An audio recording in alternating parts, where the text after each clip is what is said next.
Entropy and second law of thermodynamics. Entropy क्या होती है उसका इंट्रोडक्शन देखते हैं। Entropy, the first point is entropy is a Greek letter. एक ग्रीक लेटर है जिसका मतलब है, जिसका मीनिंग है चेंज, डिस्टर्बेंस। जब हम डिस्टर्बेंस की बात करेंगे तो इसका मतलब वो एंट्रोपी है। तो इस ग्रीक लेटर है जिसका मीनिंग है चेंज या डिस्टर्बेंस।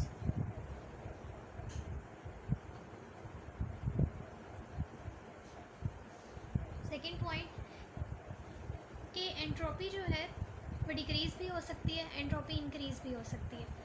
कैसे इंक्रीज़ और डिक्रीज़ हो सकती है, यहाँ पे लिख देते हैं कि एंट्रोपी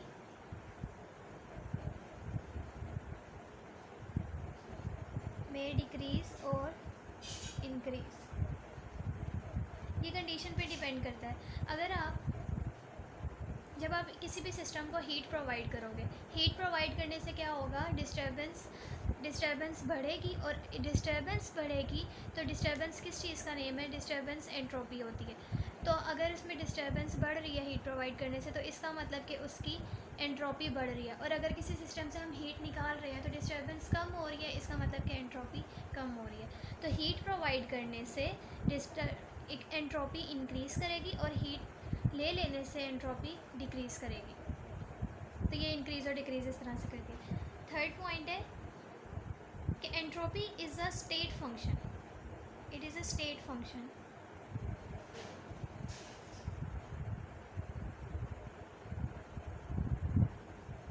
इसका क्या मतलब है कि अगर वो स्टेट फंक्शन है तो वो डिपेंड करेगी सिर्फ इनिशियल और फाइनल पोजीशन पे, पाथ पे डिपेंड नहीं करेगी। एंट्रोपी सिर्फ इनिशियल और फाइनल पे डिपेंड करेगी, पाथ पे डिपेंड नहीं करेगी।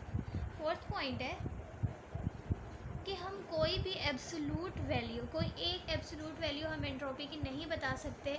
हम इसीलिए हमेशा चेंज इन एंट्रोपी ही फाइंड आउट कर सकते हैं। ठीक है, we always find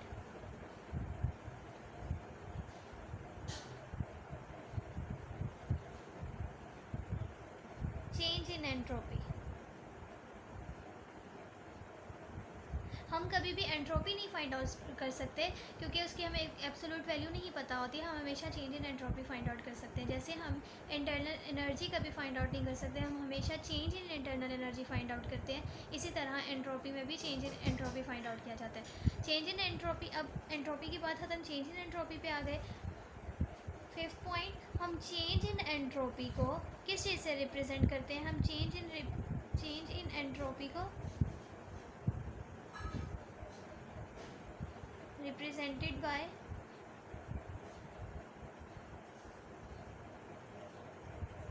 delta S.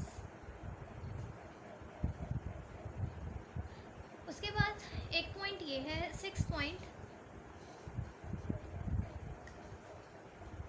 हमेशा एंट्रोपी इरिवर्सिबल प्रोसेस में इंक्रीज़ करेगी, कभी भी इरिवर्सिबल प्रोसेस में एंट्रोपी डिक्रीज़ नहीं करेगी। इरिवर्सिबल प्रोसेस में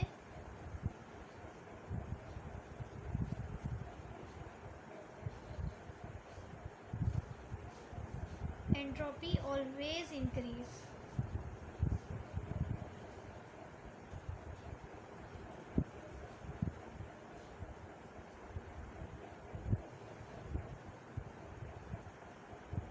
क्यों इंक्रीज़ करेगी, जैसे अगर आप एक कप ऑफ टी लो और उसको अपने हाथ पे रख लो, जब आप कप ऑफ टी को अपने हाथ में रखोगे तो कप ऑफ टी की वजह से आपके हाथ गर्म हो सकता है, आपके हाथ पे हीट ट्रांसफ़र हो सकती है, लेकिन आपके हाथ से कप ऑफ टी पे हीट ट्रांसफ़र नहीं हो सकती, वो ठंडा नहीं हो जाएगा, आपका हाथ गर्म हो जाता है। तो इस वजह से ये इरिवर्सिबल प्रोसेस है कप ऑफ टी। और कप ऑफ टी जैसे ये और भी बहुत से इरिवर्सिबल प्रोसेसेस होते हैं, उसमें हमेशा एंट्रोपी इंक्रीज़ करेगी, ये एक पॉइंट याद रखना है। और एनर्जी और एंट्रोपी में बहुत ज़्यादा फ़र्क होता है। जो एनर्जी होती है उसे हम कंजर्व कर सकते हैं, लेकिन एंट्रोपी को हम कंजर्व नहीं कर सकते। ये एंट्रोपी का इंट्रोडक्शन था। उसके बाद आता है कि एंट्रोपी को हम फाइंड आउट कैसे कर सकते हैं, दो तरीके हैं।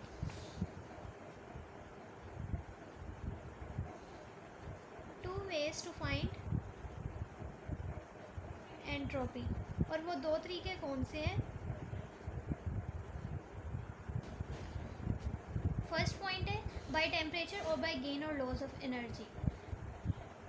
और सेकंड पॉइंट है कि by counting how many ways atoms and molecules of the system are arrange, कि कितने वो तरीके आप काउंट करके कि कितने तरीक़ों से एटम्स जो हैं वो सिस्टम में अरेंज हुए हैं, उस तरह से एंट्रोपी फाइंड आउट कर सकते हो, या आप टेम्परेचर के ज़रिए फाइंड आउट कर सकते हो, या फिर टेम्परेचर या गेन और लॉस ऑफ एनर्जी करके एक ही बात है। तो दो तरीक़ों से आप एंट्रोपी फाइंड आउट कर सकते हो। जो फर्स्ट मेथड है मैं यहाँ पे लिख रही हूँ बाय टेम्परेचर और बाय गेन और लॉस ऑफ एनर्जी करके, और दूसरा मेथड ये है कि काउंटिंग करके कि in how many ways atoms and molecules of the system are arrange. जो फर्स्ट वाला मेथड है वही हम ज़्यादा यूज़ करते हैं, सेकंड वाला इतना ज़्यादा यूज़ नहीं करते। उसके बाद हमने चेंज इन एंट्रोपी निकालनी है। एंट्रोपी तो हम नहीं फाइंड आउट कर सकते, हम चेंज इन एंट्रोपी ही हमेशा फाइंड आउट करते हैं, तो इसलिए हम चेंज इन एंट्रोपी निकालेंगे। उसके दो स्टेप्स होते हैं। स्टेप 1 ये है कि आप इरिवर्सिबल एक दफ़ा प्रोसेस लोगे, और स्टेप 2 में आप एक दफ़ा रिवर्सिबल प्रोसेस लोगे। तो स्टेप 1 में इरिवर्सिबल प्रोसेस के लिए सबसे पहले हम change in entropy find out करेंगे। सबसे पहले हम दो सिस्टम्स बनाएंगे।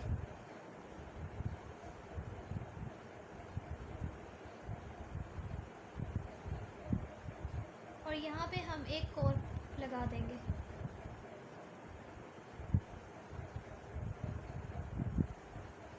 एक साइड पे गैस मॉलिक्यूल्स जो हैं वो कन्फाइन हुए हैं। एक सिस्टम है जिसके एक साइड पे गैस मॉलिक्यूल्स कन्फाइन हुए हैं और कोर्क लगा हुआ है। अब एंट्रोपी क्या थी? एंट्रोपी एक स्टेट फंक्शन थी, वो सिर्फ इनिशियल और फाइनल पे डिपेंड करेगी, पास पे डिपेंड नहीं करेगी। और दूसरा कि एक बात और है कि एंट्रोपी स्टेट फंक्शन के साथ साथ एक्सटेंसिव प्रॉपर्टी भी है। एक्सटेंसिव प्रॉपर्टीज़ वो होती हैं जो मैस पे डिपेंड करती हैं। अब ये तो हो गई इनिशियल स्टेट।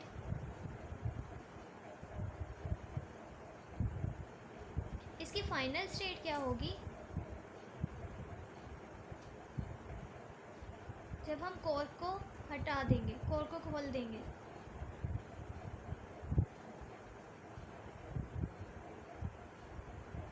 कोर को खोलने की वजह से क्या होगा? गैसेस मॉलिक्यूल्स मूव करने लग जाएंगे। इनकी जो वॉल्स हैं वो एडियाबैटिक हैं, जिसमें से कोई हीट ट्रांसफ़र नहीं हो सकती। इंसुलेटेड वॉल्स हैं, ठीक है। तो यहाँ पे एक पॉइंट लिख लो कि walls are insulated.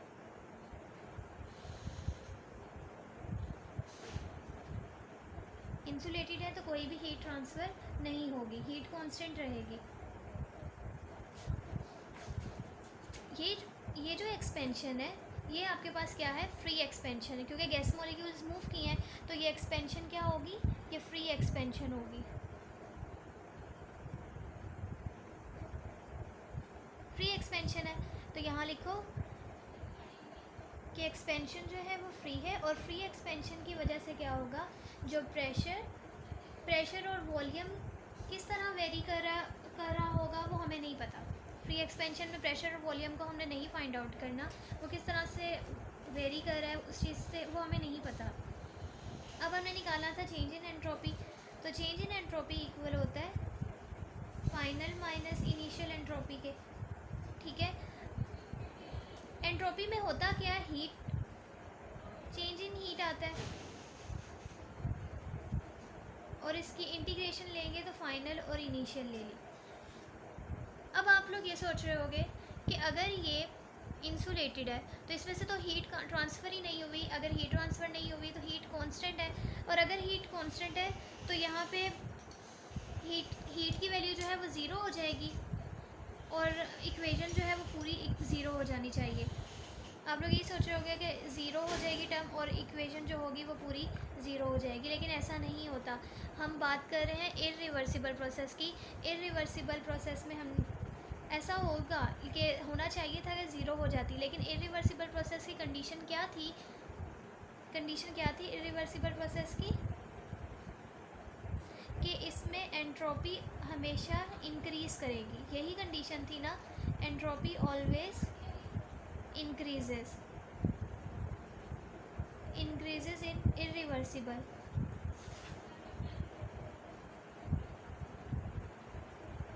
irreversible process। तो अगर वो इंक्रीज़ करेगी तो एंट्रोपी, अगर यहाँ पे हम ज़ीरो पुट करें ना तो एंट्रोपी इक्वल हो जाती है ज़ीरो के। लेकिन कंडीशन क्या है, इरिवर्सिबल प्रोसेस में एंट्रोपी हमेशा इंक्रीज़ करेगी। तो हम यहाँ पे ज़ीरो नहीं पुट कर सकते, हम कहेंगे कि इस कंडीशन की वजह से चेंज इन एंट्रोपी जो होगा वो ग्रेटर देन ज़ीरो होगा।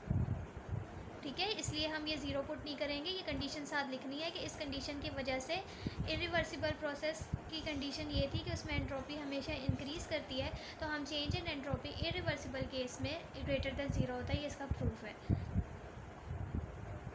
स्टेप 2 में क्या करना है, प्रोसेस जो होगा वो रिवर्सिबल लेना है। अगर हमारे पास एक इनिशियल स्टेट अगर हमें पता हो और अगर हमें एक फ़ाइनल स्टेट पता हो तो हम क्या कर सकते हैं, हम किसी भी स्टेट फंक्शन को बता सकते हैं। और अगर स्टेट फंक्शन पता हो तो हम प्रेशर और वॉल्यूम का जो पाथ होता है वो भी बना सकते हैं। तो अभी हमें नहीं पता, सबसे पहले निकालेंगे। देखें, अगर हम यहाँ पे हम इसी तरह एक प्रोसेस बनाते हैं। ये एक सिलेंडर है और ये सिलेंडर की वॉल्स क्या है, उसी तरह इंसुलेटिंग है जिसमें से हीट ट्रांसफ़र नहीं हो सकती। और टेम्परेचर को क्या ले लेना है, टेम्परेचर को कांस्टेंट ले लेना है। ठीक है, ये गैस है, गैस के मॉलिक्यूल्स हैं। अगर ये गैस के मॉलिक्यूल्स पे हम यहाँ पे एक पिस्टन लगा दें और यहाँ पे ये लोड है, ये लोड है, और ये स्टेट क्या है, ये इनिशियल स्टेट है। जब हम लोड ज़्यादा डालेंगे तो प्रेशर जो होगा वो हम बढ़ाएंगे। प्रेशर ज़्यादा बढ़ाया तो क्या हुआ, वॉल्यूम कम हो गया। इसी तरह अगर हम, ये आइसोथर्मल एक्सपेंशन है ना, एक्सपेंशन कौन सी है, आइसोथर्मल।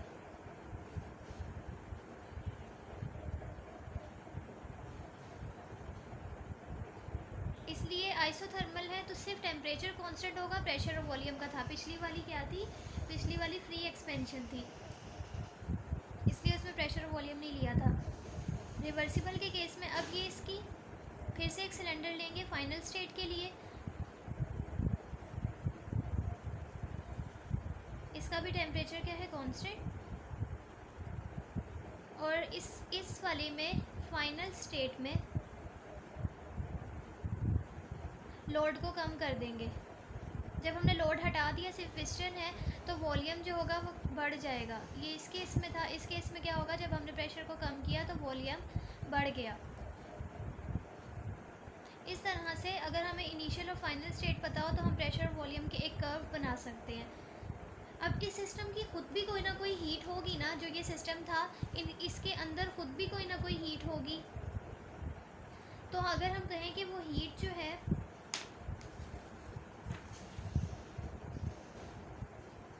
उसकी इंटीग्रेशन करें तो वो क्यों आती है। इसी तरह हमने निकालना क्या था, चेंज इन एंट्रोपी। और चेंज इन एंट्रोपी क्या होता है, बाय टी।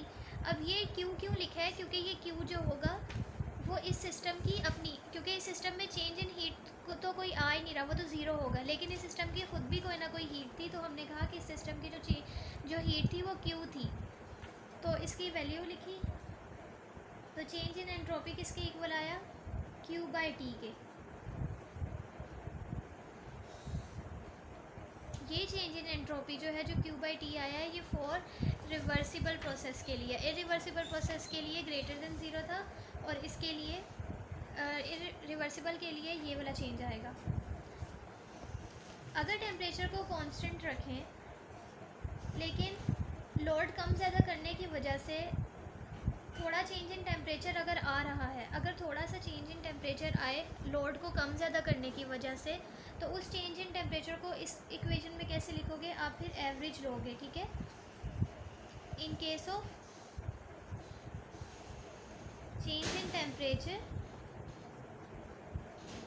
लेकिन ये सिर्फ इस केस में होगा टेम्परेचर। और टेम्परेचर कैसे, ड्यू टू आप यहाँ पे लिख लो इंक्रीज़ और डिक्रीज़ इन लोड। तो उस केस में क्या होगा, आप यहाँ पे क्यू लिखोगे, लेकिन टी जो होगा वो एवरेज लोगे। और टी एवरेज मतलब आप जो होगा T initial plus T final divided by 2 वाला, यहाँ पे इस केस में लोगे।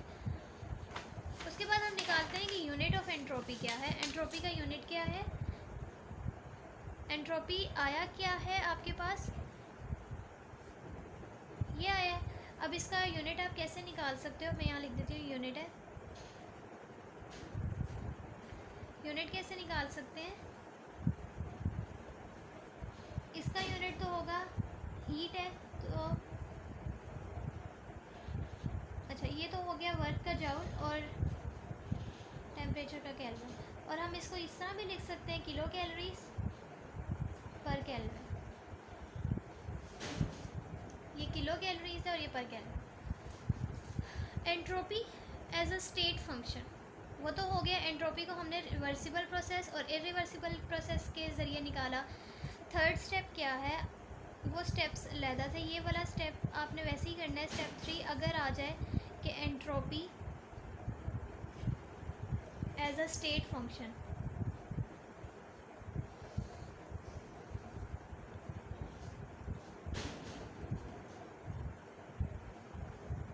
Entropy as a state function कैसे निकाल सकते हैं। फर्स्ट लॉ ऑफ थर्मोडायनेमिक्स क्या कहता है, फर्स्ट लॉ ऑफ थर्मोडायनेमिक्स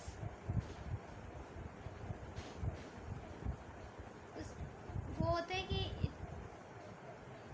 यही होता है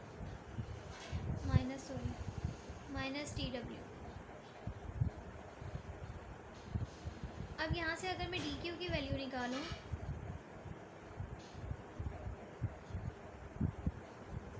ये हो जाएगा। ये हमने प्रूफ भी किया था एक उसमें कि डी ई की वैल्यू जो होती है वो इक्वल होती है N C V D T के, ठीक है, ये पिछले उसमें प्रूफ किया था। और जो डी डब्ल्यू होता है, यहाँ पे आपने लिख दोगे इसकी value C V D T, और वर्क जो होता है वो इक्वल होता है change in C P dot D V हो जाएगा।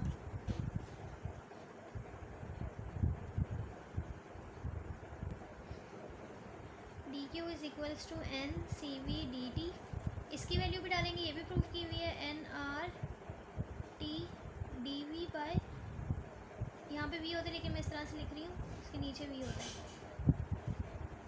पी डी वी की वैल्यू ये लिख देना, इसके इक्वल होती है। फाइंड आउट क्या करना है, एंट्रोपी, एंट्रोपी फाइंड आउट करना है। और एंट्रोपी आपके पास इक्वल होती है जब नीचे टेम्परेचर भी हो, तो अब यहाँ पे टेम्परेचर होना चाहिए, तो उसके लिए हम करेंगे डिवाइड विद टी, तो ये इक्वल हो जाएगा D Q by D T N C V D T plus N R T cancel हो जाएगा इसके साथ और सिर्फ डी वी बाय वी रह जाएगा। अब आपके पास ये आ गई। अब आपने फाइंड आउट करना है एंट्रोपी, एंट्रोपी तो आ गई लेकिन फाइंड आउट करना होता है चेंज, तो इस वजह से इसे फंक्शन को क्या करेंगे हम इंटीग्रेट करेंगे, एंड इंटीग्रेट ऑल्सो, यहाँ पे डायरेक्ट कर रही हूँ इसलिए मैंने लिख दिया साथ ही कि एंड इंटीग्रेट, इंटीग्रेट किया तो इसका इनिशियल और फाइनल, ठीक है। नेक्स्ट स्टेप में कर देते हैं। नेक्स्ट स्टेप में इसको क्या करेंगे, इंटीग्रेट करेंगे,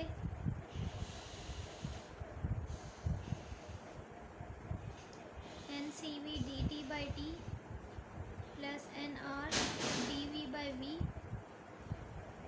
इंटीग्रेट कर दिया, इनिशियल फाइनल साथ लगा दिया।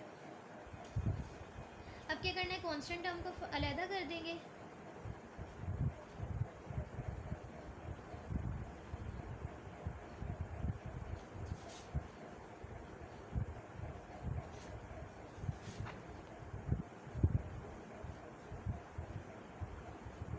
यहाँ से एन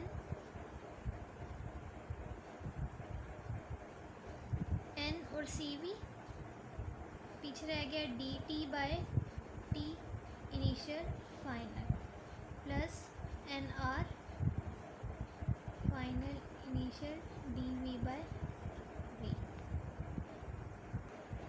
ये चीज़ आपके पास क्या है, चेंज इन एंट्रोपी है ना, अभी फाइंड आउट किया था। तो इसकी जगह हमने लिख दिया चेंज इन एंट्रोपी, और क्योंकि चेंज इन एंट्रोपी किसके इक्वल होता है, इस चीज़ के इक्वल होता है ना, इसलिए यहाँ पे चेंज इन एंट्रोपी लिखा। और इस चीज़ की इंटीग्रेशन क्या होगी, इस चीज़ की इंटीग्रेशन क्या होगी, एन आर वैसे ही, एन सी भी वैसे ही, और ये नीचे इसका डेरिवेटिव ऊपर है ना, तो जब डेरिवेटिव हो तो हम क्या लिखेंगे, एल एन ऑफ